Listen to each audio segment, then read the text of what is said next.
جو کہتا ہے میرے پہ قاتلانہ حملہ ہونے والا ہے. کوئی پوچھے کہ تم پہ اگر قاتلانہ حملہ ہونے والا ہے تو کیا وہ بالٹی رکھنے سے, ڈسٹ بن رکھنے سے, کیا وہ ڈبہ رکھنے سے نہیں ہوگا؟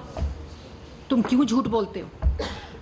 اور پھر اس کے بعد کہتا ہے کہ کبھی میرے پہ قاتلانہ حملہ ہونے والا ہے.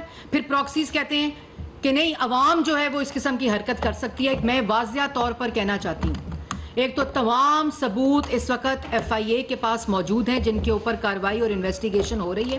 وہ تمام عناصر جو کبھی صحافت کا سہارا لے کر, کبھی فریڈم آف ایکسپریشن کا سہارا لے کر, کبھی اس کی پراکسیز بن کر اس قسم کا خطرناک کھیل کھیلتے ہیں, ان کے خلاف سارے ثبوت آ چکے ہیں. اور میں واضح طور پر کہنا چاہتی ہوں کہ اس قسم کے انسائٹنگ وائلنس, اس قسم کی سٹیٹمنٹس, ان قسم کی حرکتوں سے اگر کسی قسم کا کوئی سیاست دہشت گردی کا واقعہ ہوا تو اس کا ذمہ دار یہ فورن ایجنٹ ہوگا.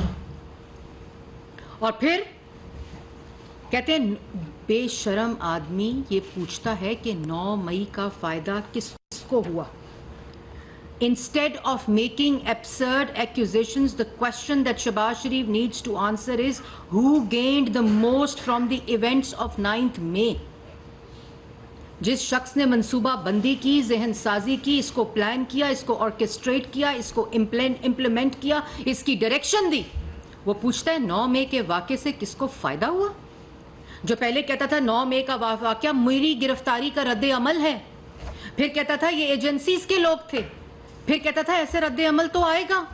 وہ پوچھتا ہے کہ 9 مئی کے واقعے جس میں شہداء کی یادگاروں کو جلایا, جس میں وردیوں کو نیچے پھینک کر ٹھڈے مارے, جس میں شہداء کے ایمبلمس کو توڑ کر پھینکا گیا, جس میں ایمبولینسز جلائی گئیں, مسجدیں جلائی گئیں, اسکول جلائے گئے, ریڈیو پاکستان جلایا گیا, وہ کہتا ہے 9 مئی کے واقعے کا کس کو فائدہ ہوا ہے؟ 9 مئی کے واقعے کا فائدہ پاکستان کے دشمن کو ہوا ہے, اور اس سازش کو ناکام بنانے کا فائدہ پاکستان کی عوام کو ہوا ہے.